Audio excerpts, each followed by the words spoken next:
hay una escena muy, sin hacer de spoiler, porque no quiero yo hacer de spoiler de la película, destrozarla, pero hay una escena buenísima, que es que cuando el psiquiatra ve que ahí hay cuestiones teológicas, y dice, mira, yo voy a llamar, quiere como eximirse de su responsabilidad, y entonces yo de esto no entiendo, yo soy ateo y tal. Y entonces llama y dice, ¿hay un capellán en esta cárcel? Dice, sí, acaba de llegar, pues que venga, por favor. Y viene el capellán con una estola a colorines y que prácticamente parecen los 7 colores del arco iris. Bueno, pues aparece... Yo creí que era la estola, pero... Sí, era la estola. Era la estola. Era la estola. Parecía una bufanda de colorines. Bueno, no, era una estola. Era una estola. Qué bárbaro. Sí, una estola. Entonces, pues entra y entonces el demonio se pone atacado, pues claro, es el poder de Jesucristo. Incluso le dice, has venido a adelantar mi sufrimiento antes del chisporroteo, antes de que lo ejecutaran la silla eléctrica, has venido a tal, sé quién eres el Hijo de Dios, claro, porque es que el sacerdote hemos sido configurados ontológicamente, ontológicamente explico lo que significa en nuestro ser, hemos sido insertados en el ser del mismo Hijo de Dios. Y cuando uno dice, esto es mi cuerpo, yo no digo el cuerpo de Javier Luzón, es el cuerpo de Jesucristo, es que es muy fuerte. Y cuando digo, yo te absuelvo, ¿yo qué voy a absolver? Yo no puedo absolver a nadie, pero si es Cristo, sí. Yo soy Cristo cuando estoy dando una absolución, cuando estoy administrando un sacramento, cuando proclamo en nombre de la Iglesia la palabra de Dios. Entonces, claro, se pone atacado. Pero cuando el otro empieza a decir, no, tranquilo, si yo he venido a ayudarte, si yo no he estado nunca en un exorcismo, si no creo que exista el demonio, si no sé qué, el otro ya se va serenando y dice, antes de los míos. Dice, pues qué pena no haber reconocido antes, dice, qué pena que no sé qué, no sé cuánto. Pero claro, y que está tan así, cuando el otro le va a dar la mano, el sacerdote retira la mano aterrorizado porque nota que ahí hay algo que no le conviene, ¿no?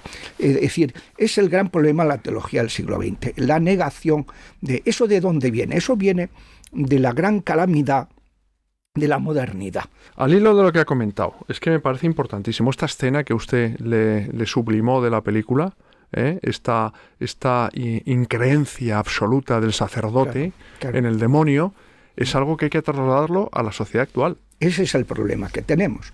Claro, ¿por qué los diablos están tan sueltos? ¿Por qué León XIII, al acabar la misa, se desplomó?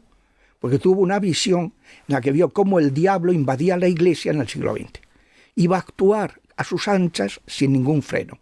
¿Qué freno va a tener si se ha producido? Miren, en los primeros tiempos del cristianismo exorcizaban hasta los laicos. Los laicos exorcizaban. Ha habido eso a lo largo de historia de la Iglesia, por ejemplo, Santa Hildegarda de Bingen, porque luego ya queda restringido más al ámbito de los monjes, porque se va abandonando, como la Iglesia se convierte en una religión estatal, ya no necesita hacer milagros para tener seguidores, porque ahora todo el mundo tiene que ser católico por decreto, ¿no? Entonces eso ha hecho mucho daño a la evangelización. Y digo que Santa Hildegarda, Santa Catalina de Siena, fueron unas exorcistas, Santa Gema de Galgani, que ella misma estuvo poseída, y cuando se liberó, exorcizó varias veces, en varias ocasiones a gente. Tenían un poder que les había dado el Señor de liberación. Eso ha estado, de hecho, en la Iglesia, el ministerio del exorcistado, que fue abolido en el Concilio Vaticano II, pero hasta el Concilio Vaticano II, existía el ministerio del exorcistado antes de que la gente fuera diácono. O sea, que era un ministerio muy laical, o sea, no era restringido. Pero luego pues, la Iglesia, para proteger un poco a la gente, pues lo fue restringiendo a los clérigos, a los diáconos, sacerdotes, y luego más esto a los sacerdotes, ¿no? Algunos sacerdotes en cada diócesis, porque pues se fue como reacción ante los excesos de la persecución de la brujería, pues hubo como una actitud vergonzante ante el ministerio exorcístico. Entonces, entre eso y luego el racionalismo, ¿qué es lo que iba a explicar? En el siglo XIV la Iglesia la politización de la Iglesia, la mundanización, fue muy grande hasta el punto de que el Papa deja su diócesis y se va 40 años a Aviñón. Y luego, cuando vuelve, se divide el papado y hay 2 papas y 3 papas durante 60 años. Que se dice pronto, hasta 1414, Concilio de Constanza, que eligen a Martín V, que ni para ti ni para mí, y eligen un nuevo papa, ¿no? Entonces, pues, esa situación crea un descrédito para la Iglesia muy grande, heriré al pastor, se dispersarán las ovejas, que dice Zacarías 13:7, y ocasiona un movimiento de rechazo de la Iglesia que ha acabado en lo que estamos ahora, la apostasía total. Entonces ese movimiento empieza con el Renacimiento, que ya no se basa en los valores judeocristianos, sino en los valores paganos del mundo grecolatino. Luego Lutero, luego la masonería, la Ilustración en el siglo XVIII, luego el marxismo en el siglo XX, 1917, la revolución bolchevique, y luego 50 años después la revolución sexual para arrojar a Dios de la familia. Y al final pues el transhumanismo, ¿no?, que es el último. Pero es todo un proceso de rechazo. Y desde el punto de vista cultural, Descartes dice, pienso, luego existo. Inicia esa actitud racionalista en que prima la importancia de la razón por encima de las demás instancias del ser humano. Excluye el espíritu no existe, y minusvalora la afectividad. Ese racionalismo da lugar a que cuando el empirismo de Hume, el positivismo de Comte, niegan la existencia de lo espiritual, da lugar a que en el siglo XX nos encontramos que se ha extendido y entra dentro de la Iglesia ese movimiento racionalista que San Pío X lo llama el modernismo, que es como el resumen de todas las herejías, que niega la existencia del espíritu. Si no hay realidad espiritual, no hay ángeles. No hay diablos, que son los ángeles caídos. Si no hay realidad espiritual, pues no hay encarnación. O sea, ¿cómo sabemos que Cristo es Dios si no existen los milagros? Todo eso se dice que es literatura. Y que cuando habla de los demonios es literatura. Y eso no es real. Y claro, eso lo pone esta película muy bien de relieve.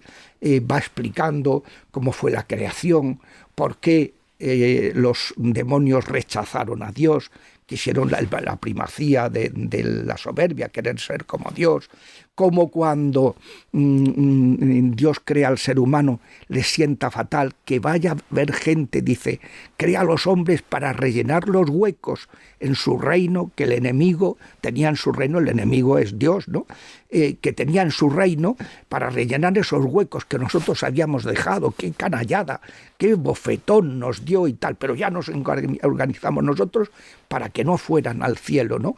Y va diciendo pues que hay una gran cantidad de gente que se dice, más se condenan que se salvan, dice el tío, eso ya se lo saca de la manga y no lo sabemos, pero bueno, sí sabemos que en el infierno existe y que hay gente, porque la Virgen lo ha revelado a gente, a los niños de Fátima, Santa Teresa tuvo una visión del infierno, ha habido mucha gente que han tenido esa visión del infierno, y con gente, nada de estar vacío, ni de esas cosas, ¿no? Entonces, bueno, pues ese es el punto.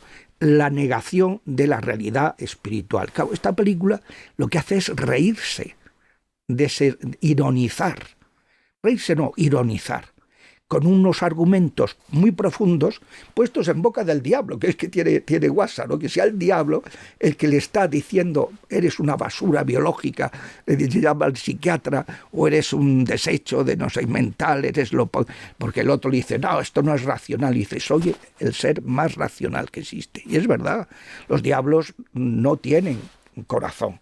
Son crueles, son despiadados, pero son muy racionales, son muy lógicos, tienen una inteligencia muy superior y no debemos dialogar con ellos porque ellos nos engañan y no, como la película pone de manifiesto cómo va llevando al huerto al psiquiatra, que él pagado de sí mismo diciendo soy más listo de lo que te crees y tal, no sé cuándo al final pues acaba... pues al final. No cuento al final para no hacer spoiler,